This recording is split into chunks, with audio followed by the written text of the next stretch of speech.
হে hello everyone, আমি Puja and welcome back to my video. তো finally অনেক ভাবনা চিন্তার পর ডিসিশন নিই যে আমি ফাইনালি হেয়ার কাট করাবো। আমি অলমোস্ট 5 থেকে 6 বছর পর প্রপার হেয়ার কাট করাচ্ছি। আমি জাস্ট চুলের আগাটা ট্রিম করি, কারণ আমার লং হেয়ার আমার ভীষণ পছন্দের। আমার চুল কাটতে আমি একদমই পছন্দ করি না, কিন্তু এইবার আমি ঠিক করেছি অনেক দিন হলো, চলো এইবার আমি একটা প্রপার হেয়ার কাট করাবো। ফার্স্টে গিয়ে হেয়ার ট্রিটমেন্ট করাই, কারণ কি হেয়ারটা অনেকটাই ড্যামেজ হয়ে গিয়েছিল। আর এদিকে দেখি প্রীতি হেড ম্যাসাজ পেয়ে অলমোস্ট ঘুমিয়েই পড়েছে। তারপর আসে সেই মোমেন্ট, এখন আমার চুল কাটবে।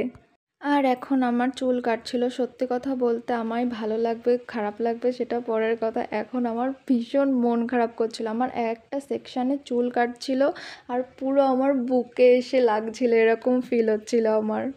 কিছুক্ষণের জন্য তো আমার হার্টবিটটা প্রায় বন্ধই হয়ে গেছিলো। আমি জাস্ট হেয়ারটা দেখছিলাম, তারপর ভাবলাম ঠিক আছে চলো, ভালোই লাগবে। এরপরে তো আমার মাথায় আসছিল চিন্তা, চুলটা তো এত ছোট করিয়ে নিয়েছি, এরপর বাড়ি গিয়ে কী হবে, মায়ের রিয়াকশান কী হবে, বাড়ি গিয়ে কি আমায় মা ঢুকতে দেবে বাড়িতে? তো তার জন্য আমি বলছিলাম এদেরকে যে যদি আমার বাড়িতে আমায় থাকতে না দেয়, তোদের বাড়িতে আমাকে থাকতে দিস। তারপর এখানে হেয়ার সেট করার পর দেখছিলাম যে না, ভালোই লাগছে, খুব একটা খারাপ লাগছে না। আসলে আমি এত বছর ধরে লং হেয়ার রেখে এসেছি যে ওটা দেখেই অভ্যস্ত, তো তার জন্য একটু শখ লাগছিল। তারপরে আমরা চলে গেছিলাম মিয়া অমরে। আসলে আমরা পার্লারে এতক্ষণ ছিলাম যে আমাদের প্রচণ্ড খিদে পেয়ে গেছিলো।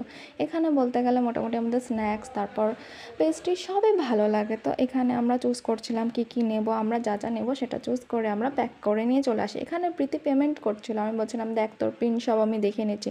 সেটা দেখে ম্যাডাম আবার লুকিয়ে নিচ্ছিল। তারপর আমরা চলে আসি স্টেশনে, কারণ আমাদের ট্রেনের টাইমও হয়ে যাচ্ছিলো। তারপর আমরা যাই চা খেতে। চা আমরা যা শখেই খেতে চাই, আমরা বাড়িতে কোনো দিন চাটা খাই না, আমরা বাইরে বেরোলেই আমাদের চা খাওয়ার শখ। যেখানে আবার আমাকে জিজ্ঞেস করছে বল চাটা কেমন খেতে।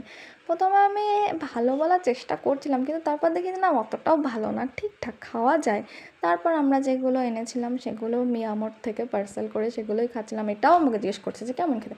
আমি বলছি মিয়ামোরের খাবার অলওয়েজই ভালোই হয়, খারাপ হয় না।